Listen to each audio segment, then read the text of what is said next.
Ayan, oh. Okay, Pepe and Becky.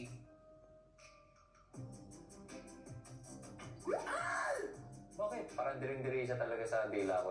Di ba alam niyo yan? Ayoko sa Pepe. Huling nakakita ako niyan, Diyos ko, gabi, nasuka ako. Sa panga.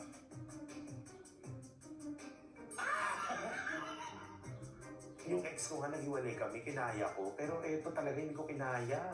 Mga hayop kayo. Okay, next na. Si Airboy kay Pepe, please.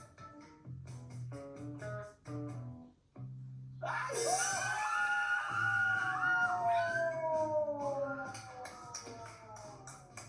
Nung kami ni Pepe, kakaiba talaga. Parang yung janitor fish ko. Hindi naman labas dila, pero yung gilagid, medyo sumibasib na. Galing mo, pare. Comedian ka. I now pronounce you